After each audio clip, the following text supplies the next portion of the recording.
ಕಾಂಗ್ರೆಸ್ಸಿನ 15 ಶಾಸಕರು ಶೀಘ್ರದಲ್ಲೇ ದುಬೈ ಪ್ರವಾಸವನ್ನ ಕೈಗೊಳ್ಳುತ್ತಾರೆ. ರಾಜ್ಯ ರಾಜಕೀಯದಲ್ಲಿ ಈಗ ದುಬೈ ಪಾಲಿಟಿಕ್ಸ್ ಪ್ರವೇಶ ಆಗಿದೆ.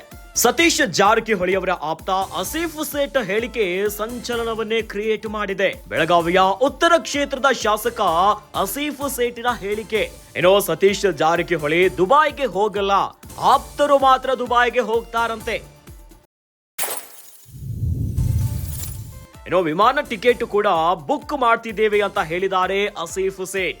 ಈತ ಖರ್ಗೆ ಅವರು ಬಾಯ್ ಮುಚ್ಕೊಂಡಿರಿ ಅಂತ ವಾರ್ನಿಂಗ್ ಕೊಟ್ಟ ಬೆನ್ನಲ್ಲೇ ಆಸಿಫ್ ಸೇಠ್ ಹೇಳಿಕೆಯನ್ನ ಕೊಟ್ಟಿದ್ದಾರೆ. ಡಿಕೆಶಿ ಮತ್ತು ಸತೀಶ್ ಜೊತೆಗೆ ಸುರ್ಜೇವಾಲಾ ಮೀಟಿಂಗು ಕೂಡ ವಿಫಲ ಆಗಿಬಿಡ್ತಾ. ದಿನದಿಂದ ದಿನಕ್ಕೆ ಬೆಂಕಿ ಆಗ್ತಾನೆ ಇದೆ. DKShi versus Jarkiholi fight. Dinner meeting, breakfast ಸಭೆಯ ನಂತರ ದುಬೈ ಟೂರ್ ಪಾಲಿಟಿಕ್ಸ್ ಈಗ ಶುರುವಾಗುಬಿಟ್ಟಿದೆ. ರಾಜ್ಯ ಕಾಂಗ್ರೆಸ್ನಲ್ಲಿ ನಾಯಕತ್ವ ಬದಲಾವಣೆಯ ಕುರಿತು ಹೇಳಿಕೆಗಳಿಂದ ಕೆಂಡಾಮಂಡಲ ಆಗಿದ್ರು ಎಐಸಿಸಿ ಅಧ್ಯಕ್ಷರಾಗಿರುವಂತ ಮಲ್ಲಿಕಾರ್ಜುನ ಖರ್ಗೆ ಅವರು. ಮಲ್ಲಿಕಾರ್ಜುನ ಖರ್ಗೆ ಅವರು ಫುಲ್ ಗರಂ ಆಗಿದ್ರು.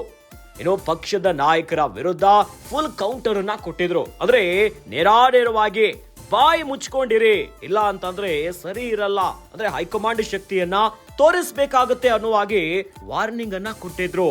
ಅದರ ಬೆನ್ನಲ್ಲೇ ಬೆಳಗಾವಿಯ ಉತ್ತರ ಕ್ಷೇತ್ರದ ಶಾಸಕ ಆಸಿಫ್ ಸೇಠ್ ಒಂದು ಹೇಳಿಕೆಯನ್ನ ಕೊಟ್ಟಿದ್ದಾರೆ. ಆಸಿಫ್ ಸೇಠ್ ಇದ್ದಾರಲ್ಲ, ಇವರು ಸತೀಶ್ ಜಾರಕಿಹೊಳಿ ಅವರ ಆಪ್ತರಾಗಿದ್ದಾರೆ. ಇವರ ಹೇಳಿಕೆನೇ ಈಗ ರಾಜ್ಯ ರಾಜಕೀಯದಲ್ಲಿ ಒಂದು ಹೊಸ ಸಂಚಲನವೇ ಕ್ರಿಯೇಟ್ ಆಗಿದೆ.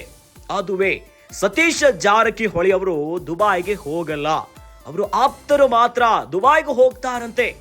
ಕಾಂಗ್ರೆಸ್ಸಿನ 15 ಶಾಸಕರು ಶೀಘ್ರದಲ್ಲೇ ದುಬೈ ಟೂರ್ ಅನ್ನ ಶುರು ಮಾಡ್ತಾರಂತೆ. ಈ ಮೂಲಕ ಈಗ ರಾಜ್ಯ ರಾಜಕೀಯದಲ್ಲಿ ದುಬೈ ಪಾಲಿಟಿಕ್ಸ್ ಕೂಡ ಶುರುವಾಗ್ಬಿಟ್ಟಿದೆ.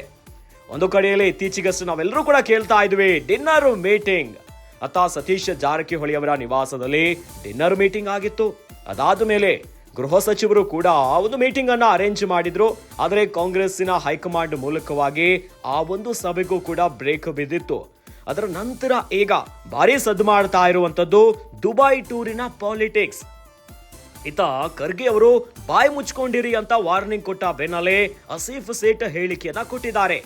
ಈ ಮೂಲಕವಾಗಿ ಡಿಕೆಶಿ ಮತ್ತು ಸತೀಶ್ ಜೊತೆಗೆ ಸುರ್ಜೇವಾಲಾ ಅವರ ಮೀಟಿಂಗ್ ಕೂಡ ವಿಫಲ ಆಗಿಬಿಡುತ್ತಾ. ದಿನದಿಂದ ದಿನಕ್ಕೆ ಬೆಂಕಿ ಆಗ್ತಾನೆ ಇದೆ. ಡಿಕೆಶಿ ವರ್ಸಸ್ ಜಾರಕಿಹೊಳಿ ಅವರ ಫೈಟ್ ಕೂಡ ಶಾಸಕಾಂಗ ಪಕ್ಷದ ಸಭೆಯಲ್ಲೂ ಕೂಡ ಫುಲ್ ಗರಂ ಆಗಿದ್ರು.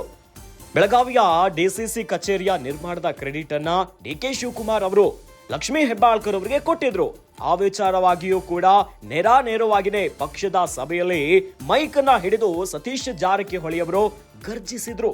ಇವೆಲ್ಲದರ ಬೆನ್ನಲ್ಲೇ ಈತ ಎಐಸಿಸಿ ಅಧ್ಯಕ್ಷರಾಗಿರುವಂತಹ ಮಲ್ಲಿಕಾರ್ಜುನ ಖರ್ಗೆ ಅವರು ಬಾಯಿ ಮುಚ್ಕೊಂಡಿರಿ ಅಂತ ಕಾಂಗ್ರೆಸ್ಸಿಗರಿಗೆ ವಾರ್ನಿಂಗ್ ಅನ್ನ ಕೊಟ್ಟಂತ ಬೆನ್ನಲ್ಲೇ ಸತೀಶ್ ಜಾರಕಿಹೊಳಿ ಅವರ ಆಪ್ತರಾಗಿರುವಂತ ಆಸಿಫ್ ಸೇಠ್ ಅವರ ಈ ಒಂದು ದುಬೈ ಪಾಲಿಟಿಕ್ಸ್, ಅಂದ್ರೆ ದುಬೈ ಟೂರಿನ ವಿಚಾರ ಏನಿದೆಯಲ್ಲ, ಇದು ಭಾರಿ ಸಂಚಲನವನ್ನ ಕ್ರಿಯೇಟ್ ಮಾಡ್ತಿದೆ.